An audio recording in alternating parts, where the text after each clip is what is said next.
નમસ્કાર. નિર્માણ ન્યૂઝની વિશેષ રજૂઆત ઝીરોડ કાર્યક્રમ સાથે હું છું યજ્ઞ ત્રિવેદી. દર્શક મિત્રો, આજે ઝીરોડ કાર્યક્રમમાં ચર્ચા વિચારણા કરવાની છે મુખ્યમંત્રી ભૂપેન્દ્ર પટેલની સરકારને 4 વર્ષ પૂર્ણ થયા છે તેને લઈને. સિદ્ધિઓ ઘણી બધી જોવા મળી રહી છે, સવાલ પણ ઘણા બધા જોવા મળી રહ્યા છે, પણ તેની સાથે જ્યારે ભૂપેન્દ્ર પટેલની સરકારની વાત કરીએ તો કોર્પોરેટરથી એક શરૂઆત કરી હતી અને મુખ્યમંત્રી સુધીની જે આ સફર છે એ ઘણી મહત્ત્વની અત્યારે તો જોવા મળી રહી છે. અને સાથે જ્યારે રિન્યુએબલ એનર્જીથી લઈને એઆઈ સુધીના દરેક ક્ષેત્રમાં અત્યારે રાજ્ય અગ્રેસર બની રહ્યું હોય તેના માટે કાર્ય કરવામાં આવ્યું. સૌથી પહેલી સેમી કન્ડક્ટર ચીપ કે જે બનાવવાની જે શરૂઆત કરવામાં આવી, GSAT, કે જે સૌથી પહેલી શરૂઆત ગુજરાત ખાતે કરવામાં આવી. ત્યારબાદ અમદાવાદ, દ્વારકા, સોમનાથમાં ગેરકાયદેસર દબાણો પણ દૂર કરવામાં આવ્યા. હજુ પણ દ્વારકામાં તો ગેરકાયદેસર દબાણો દૂર કરવાની કામગીરી યથાવત જોવા મળી રહ્યું છે. સાથે વીજળીના દરમાં 15 પૈસા ઘટાડતાની સાથે જનતાને 400 કરોડનો ફાયદો થશે તેવી બાબત પણ સામે આવી છે. તો બીજી બાજુ છેલ્લા 4 જેટલા વર્ષોમાં 20,431 મિલિયન US મૂલ્યની FDI પણ ગુજરાત રાજ્યએ મેળવી છે તેવી બાબત પણ સામે આવી રહી છે. ત્યારે એક બાજુ રાજ્ય સરકારના જે આ 4 વર્ષે કેટલી હદે અત્યારે સફળ છે, તો બીજી બાજુ કેટલી હદે અત્યારે તો સવાલો પણ ઉપસ્થિત કરે છે. તેના લઈને ચર્ચા વિચારણા કરવાની છે. આ ચર્ચા વિચારણા કરવા માટે અમારી સાથે જોડી ગયા છે જયવંતભાઈ પંડ્યા, કે જેઓ રાજકીય વિશ્લેષક છે, મહેશભાઈ પુરોહિત, કે જેઓ ભારતીય જનતા પાર્ટીના સહપ્રવક્તા છે, સાથે સાથે અશોકભાઈ પંજાબી, કે જેઓ ગુજરાત કોંગ્રેસના વાઇસ પ્રેસિડેન્ટ છે. જે આપ ત્રણનું સૌથી પહેલાં તો સ્વાગત છે. જયવંતભાઈ, આજે સુશાસનના 4 વર્ષની જે ઉજવણી કરવામાં આવી રહી છે, સૌથી પહેલાં તો આપ જે આ 4 વર્ષ છે તેને કઈ રીતે જોઈ રહ્યા છો? તમે એક તો પ્રસ્તાવનામાં જ 2-3 મુદ્દા એવા મોટા કહી દીધા કે જેમાં એનું પુનરાવર્તન કરવા છતાંય તે એટલે કરવું જોઈએ. કારણ કે અમદાવાદમાં ચંડોળા તળાવમાં વર્ષોથી, એટલે આપણે કોલેજમાં હતા ત્યારથી સાંભળતા હતા અને ભાજપનું સૂત્ર હતું કે બાંગ્લાદેશીઓને હટાવો, ઘૂસણખોરોને અહીંથી કાઢો. તો આટલા વર્ષે પ્રશ્ન થયો જલબત, અને આપણે પણ કર્યો કે ભાઈ આટલા વર્ષ કેમ થયા, પણ જાગ્યા ત્યારથી સવાર એવું માનીને અને એવી આશા સાથે કે એ લોકો બીજે ક્યાંય એને વસવાની છૂટ નહીં આપવામાં આવી હોય એવી આશા સાથે અહીંયા એ મોટું ઓપરેશન થયું. અને એ ઓપરેશન એવું હતું કે જેમાં મીડિયાના કેટલાક વિભાગોએ ખૂબ ખરાબ ભૂમિકા ભજવી, ઇન ધ સેન્સ કે જે ઘૂસણખોરો હતા એ ઘૂસણખોરોને કેટલી તકલીફ પડી રહી છે, એ લોકો બેઘર થઈ ગયા, આવી બધી સ્ટોરીઓ ચલાવી. એટલે હું એક મીડિયાનો જ ભાગ છું અને એમ છતાંય તે આ બાબતની ટીકા કરું છું કે તમે ચોર, હિન્દી ફિલ્મોમાં તો આ કર્યું જ છે કે ચોર હોય, ગુંડા હોય તો એનું બેકગ્રાઉન્ડ બતાવી અને એની પ્રત્યે સહાનુભૂતિ બતાવવી. તો આ એક ખોટી બાબત છે. પણ એનીવે આ બહુ મોટું કામ દ્વારકા, કચ્છ, સોમનાથ બધી જગ્યાએ જે દબાણો કરવામાં આવ્યા હતા એમાં નાત, જાત, ધર્મ ભેદ જોયા વગર એને દૂર કરવામાં આવ્યા. તમે સેમિકન્ડક્ટરની વાત કીધી, પણ હું એને એટલા માટે કે કારણ કે આ તો નરેન્દ્ર મોદી અને અમિત શાહ બેઠા છે ઉપર, એટલે એ બધું તો આવવાનું જ છે, બાય ડિફોલ્ટ છે, એટલે એને હું એની સિદ્ધિ નથી ગણતો. પણ એક સૌથી મોટી સિદ્ધિ એ છે કે ગુજરાતમાં પાટીદાર નેતા તરીકે, પાટીદાર મુખ્યપ્રધાન તરીકે સૌથી લાંબો કાર્યકાળ એમનો રહ્યો, હજી ચાલુ જ છે. અને સાથોસાથ કારણ કે તમને જુઓ ચિમનભાઈ પટેલ તો એ તો બહુ લાંબુ ટકી શક્યા નહીં. 94માં એમનું દુઃખદ અવસાન થઈ ગયું, 4 વર્ષ એમને થયા હતા. 90થી એ મુખ્યપ્રધાન હતા. આનંદીબેન પટેલ તો બહુ ઓછો સમય રહ્યા. કેશુભાઈ પટેલ પણ 1995માં આવ્યા અને 1996માં એમને ત્યાગપત્ર આપવો પડ્યો. 1998માં આવ્યા, 2001માં ત્યાગપત્ર આપવો પડ્યો. એટલે આ જ એક, અને બીજું કે ગુજરાતને એક અત્યારે નરેન્દ્ર મોદીને વાત કરો તો એક અભિશાપ જેવું છે કે અહીંયા કોઈ મુખ્યપ્રધાન છે એ એક ધારું 5 વર્ષ શાસન કર્યું હોય.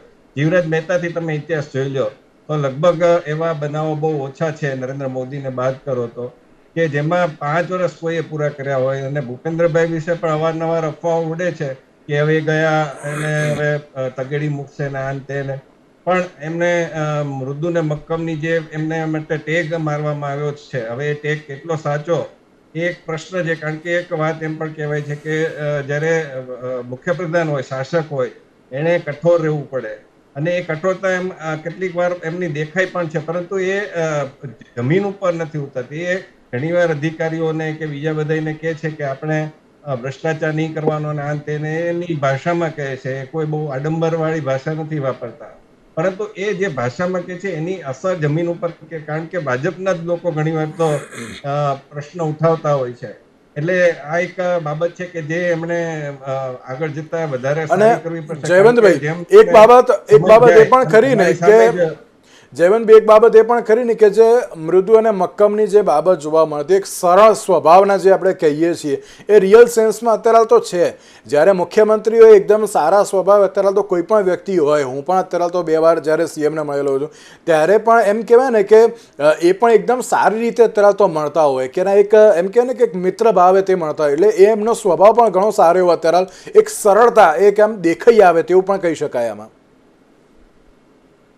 મને તો અનુભવ છે, વિજયભાઈનો પણ અનુભવ છે કે એ પણ સરળ જ હતા એકદમ. કોઈ પણ પ્રકારની ઓળખાણ વગર પણ મેં એક ઇન્ડિયન એક્સપ્રેસની કોન્ક્લેવમાં હું મળ્યો હતો અને મારે એક પ્રશ્ન પૂછ્યો હતો, પરંતુ એ પ્રશ્ન પછી ત્યારે ન પૂછી શક્યો સ્થળ સંકોચ એટલે સમયની મર્યાદાના કારણે.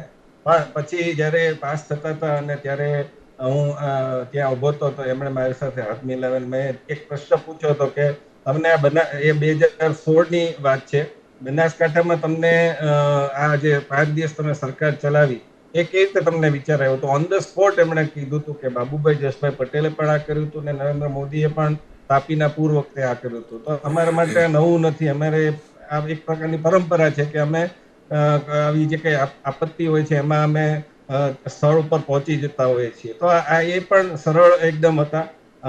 એના વિશે જે કઈ પરસેપ્શન, જો પરસેપ્શનની લડાઈ છે ને એ મોટી છે. વિજયભાઈ વિશે પણ પરસેપ્શન ખોટું બંધાઈ ગયું હતું કેટલીક બાબતોમાં. ગુજરાતી ભાષાની બાબતમાં તો ભૂપેન્દ્રભાઈ એ વાત સુધારી લીધી છે. હિન્દીની બાબતમાં, હિન્દી અને ઇંગ્લિશની બાબતમાં તો ભૂપેન્દ્રભાઈએ નક્કી કર્યું કે આપણે ગુજરાતીમાં જ બાઇટ આપશું, હિન્દીમાં એ આપતા જ નથી અને બહુ લાંબુ બોલતા નથી. એટલે આજ સુધી જો કોઈ ઓછામાં ઓછા બિન વિવાદાસ્પદ કહી શકાય મુખ્યપ્રધાન તરીકે, તો બિલકુલ મને લાગે છે કે ભૂપેન્દ્રભાઈ કહી શકાશે. બિલકુલ. અશોકભાઈ, આપ કઈ રીતે જોઈ રહ્યા છો કે એક બાજુ જે રીતે ભારતીય જનતા પાર્ટી તો એમ કહી રહી છે કે ના, જે ભૂપેન્દ્રભાઈ પટેલે જે 4 વર્ષ પૂર્ણ કર્યા છે, સુશાસનના 4 વર્ષ છે, આપ આ સુશાસનના 4 વર્ષના દાવાને કઈ રીતે જોઈ રહ્યા છો? ના, માનનીય મુખ્યમંત્રી ભૂપેન્દ્રભાઈ પટેલ સાહેબે 4 વર્ષ પૂરા કર્યા એ એમની સિદ્ધિ છે, બહુ મોટી સિદ્ધિ છે. કારણ કે કોઈ બહુ મોટો પોલિટિકલ બેકગ્રાઉન્ડ હોવા ન છતાં એમને 4 વર્ષ મુખ્યમંત્રી તરીકે, એવા પણ ગુજરાત જેવા રાજ્યમાં જ્યાં સત્તા પાછળ કેટલાક લોકો પડેલા હોય અને જ્યાં ગ્રુપિઝમ બધું મોટા પાયા પર ચાલતું હોય, તો એક એમની સિદ્ધિ ખરી.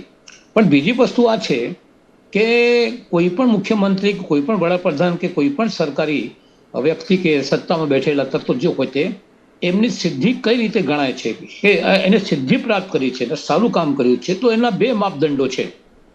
એક માપદંડો છે શિક્ષણ અને બીજો છે આરોગ્ય. એટલે શિક્ષણ અને આરોગ્યમાં જો તમે સારું કામ કરો તો એમાં જનતાની ભલાઈ છે. તો આપણે 4 વર્ષના ગુજરાતની અંદર જોઈએ કે શિક્ષણ ક્ષેત્રમાં અને આરોગ્ય ક્ષેત્રમાં કેટલી પ્રગતિ થઈ છે.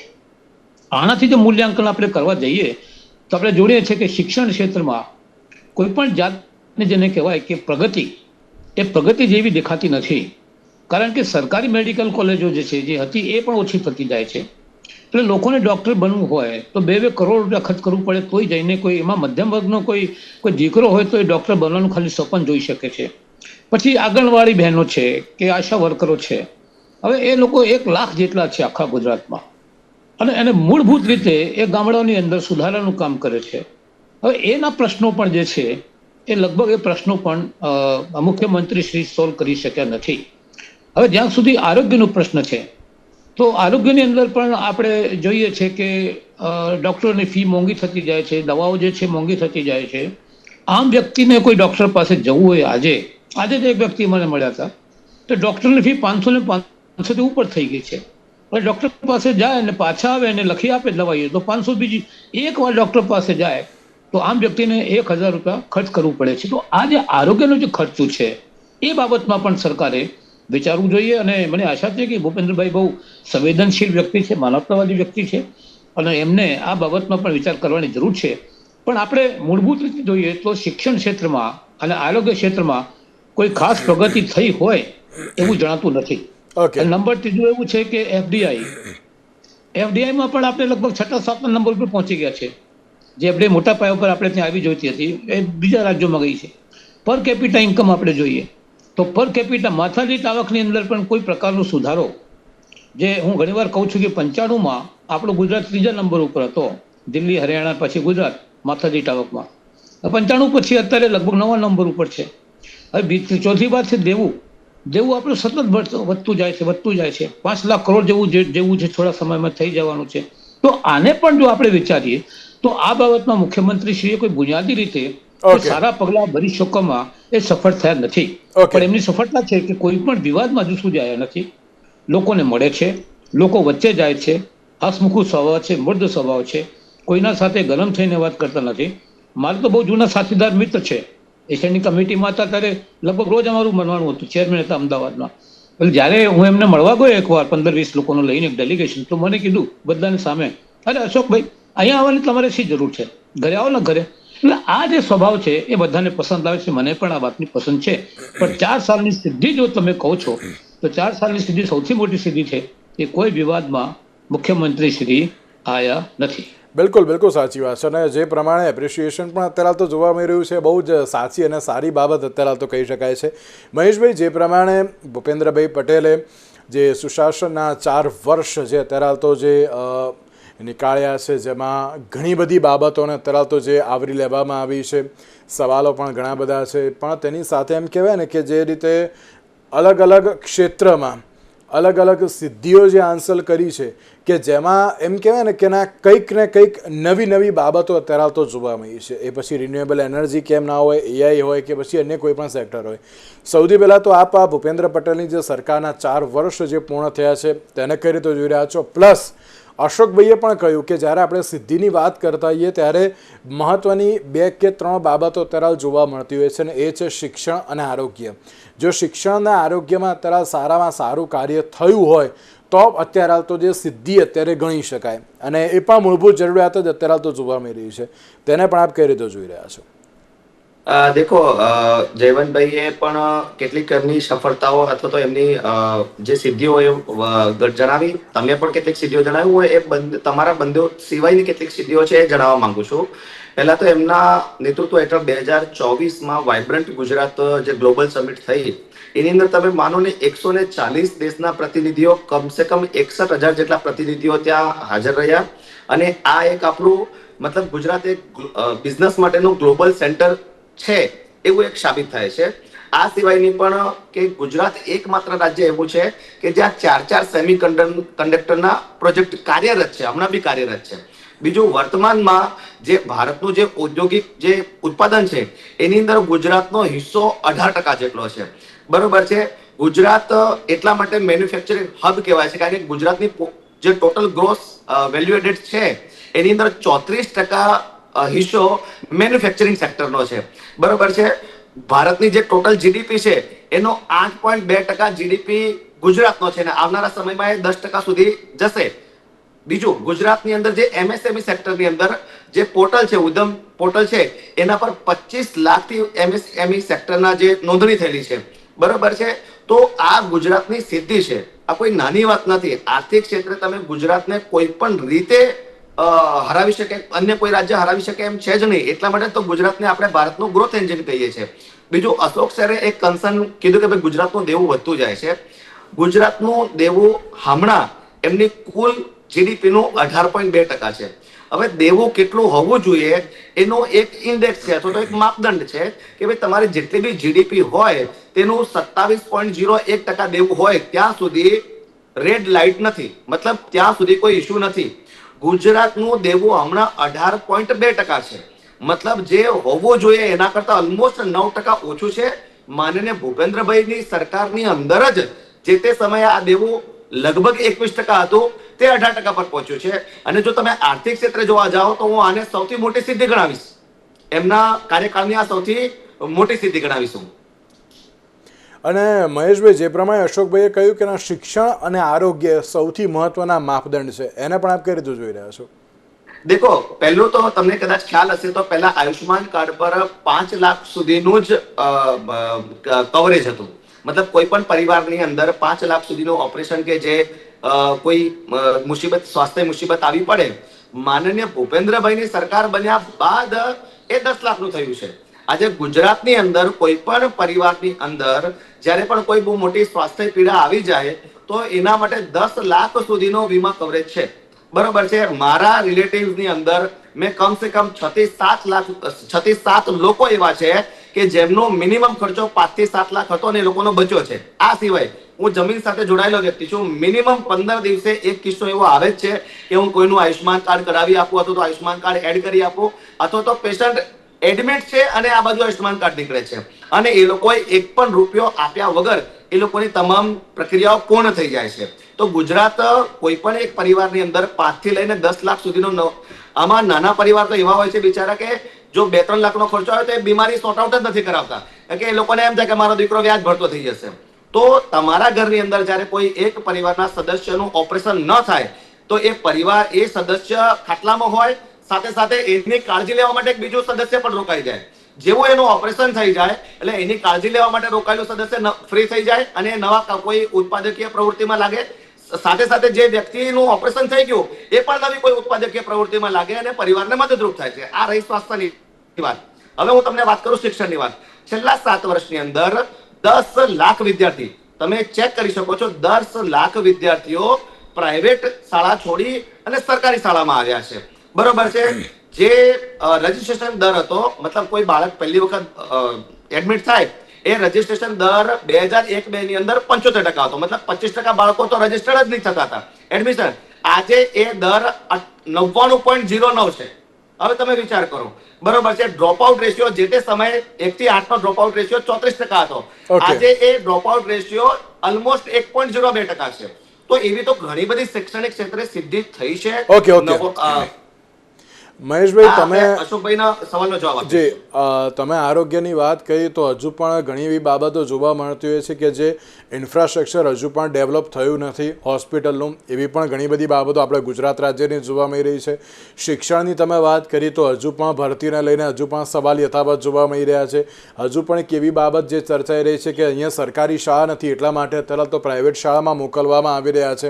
એટલે થયું છે એમાં કોઈ ના નહીં, પરંતુ તેમાં પણ તરત સવાલો ઘણા બધા છે. પણ તેની સાથે અશોકભાઈ, એક બાબત એ પણ કે જ્યારે સુશાસનના 4 વર્ષની વાત થતી હોય ત્યારે તેમાં એક બાબત જોવા મળતી હોય છે કે ભ્રષ્ટાચારની સામે ઝીરો ટોલરન્સ નીતિનું જે અમલીકરણ જોવા મળી રહ્યું છે. તો લાગે છે કે ના તે નીતિ અમલી થઈ હોય તેમ? હવે મારા માટે સવાલ છે. જી અશોકભાઈ. હા, હવે ભ્રષ્ટાચારનો જ્યાં સુધી સવાલ છે, ભ્રષ્ટાચારથી કયો ખાતો બાકી છે અત્યારે ગુજરાતમાં? ભ્રષ્ટાચાર બાબતમાં તો પોતે ધારાસભ્યોએ ઘણીવાર આક્ષેપો કર્યા છે અને એકવાર મુખ્યપ્રધાન તો એવો કહી જશે કે હા, પહેલા કરતા ભ્રષ્ટાચાર વધ્યો છે.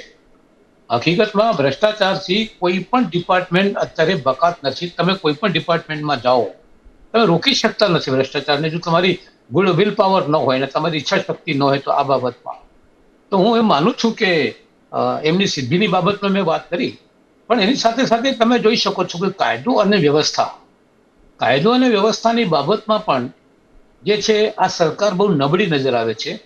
કોઈ દિવસ એવો નથી જતો કે જ્યારે અમદાવાદમાં કે સુરત જેવા શહેરોમાં મર્ડર ન થતા હોય, હત્યાઓ ન થતી હોય. ગઈકાલે તમે છાપા વાંચો કે પારડી પોલીસ સ્ટેશનની પાસે 200-300 મીટર પાસે 6-7 માણસો ખુલ્લેઆમ એક વ્યક્તિની હત્યા કરે છે અને ગાડી લઈને એના ઉપર ચડાવી દે છે. જાહેરમાં ચાકુ મારવાનું, જાહેરમાં હત્યા કરવાનું હવે વધી રહ્યું છે. એ આશ્ચર્યની બાબત આ છે. અને પોલીસ ડિપાર્ટમેન્ટ બાબતમાં લોકોને હજુ પણ જે છે મનમાં શંકા હોય છે કે અમારી સાંભળશે કે નહીં સાંભળશે, પૈસા ખાઈને અમારે રૂદમાં જશે. આવા સંજોગોમાંથી હજુ સુધી આપણે ગુજરાતી ભાઈઓ બહાર નથી નીકળી શક્યા. એટલે કાયદો અને વ્યવસ્થા બાબતમાં પણ આ સરકારનું જે ટોટલ દેખાવો છે કે જે પરફોર્મન્સીસ છે એ પરફોર્મન્સીસ સારા નથી. અને એ બાબતમાં પણ હું સ્પષ્ટ રીતે કહેવા માંગુ છું, કાયદો અને વ્યવસ્થા શિક્ષણ ક્ષેત્રમાં લગભગ 6000 ઓરડાઓ એવા છે કે તેમાં શિક્ષક એક જ છે, નિશાળો એવી છે આપણા ગુજરાતની અંદર. અને જે મેં વાત કરી કે આંગણવાડી બહેનોનો કોઈ સવાલ હલ થતા નથી. ફિક્સ પગારનો મોટો સવાલ હાઈકોર્ટે એમને જજમેન્ટ આપેલો કે ફિક્સ પગારના લોકોને તમે કાયમી કામદાર ગણો. આ બાબતની અંદર સરકાર સુપ્રીમ કોર્ટમાં સ્ટે લઈ આવી છે. એટલે આ બધી બાબતોને આપણે ધ્યાનમાં રાખવું જોઈએ. હા, ફરીથી દોહરાવું છું કે બહુ સારા વ્યક્તિ છે, નિર્મળ વ્યક્તિ છે અને બહુ હસીને વાત કરે છે. અને મંત્રી તો એવા હોવા જ જોઈએ ઓકે કે જે જનતા સાથેના સંબંધો એના બહુ સારા હોય, પણ ઇન પ્રેક્ટિસ વ્યવહારમાં વહીવટીતંત્ર ઉપર એવો નિયંત્રણ છે એમનો, પરફોર્મન્સ થઈ છે કે નહીં એ બાબતમાં પણ ધ્યાન આપવાની સખત જરૂર છે. પણ છેલ્લે મારો મુદ્દો આ છે કે કાયદો અને વ્યવસ્થા કથળી રહી છે. મહેશભાઈ, તમે જે રીતે અલગ અલગ બાબતો તો કહી, પરંતુ ભ્રષ્ટાચારના લઈને પણ હજુ સવાલ યથાવત છે. જાહેર જનતાની મૂળભૂત જરૂરિયાતો છે, રોડ રસ્તા અને પાણી, તેને લઈને પણ ક્યાંક હજુ પણ જે સવાલ જોવા મળી રહ્યા છે કે હજુ લોકોને ક્યાંક યોગ્ય સુવિધાઓ પણ મળતી નથી. તો બીજી બાજુ અશોકભાઈએ પણ કહ્યું કે ના, અત્યારની પરિસ્થિતિમાં કાયદો અને વ્યવસ્થાને લઈને પણ કેમ સવાલ થાય છે? જો સુશાસન જ હોય તો અત્યારે આ પ્રકારની પરિસ્થિતિ ના ક્રિએટ થઈ હોય.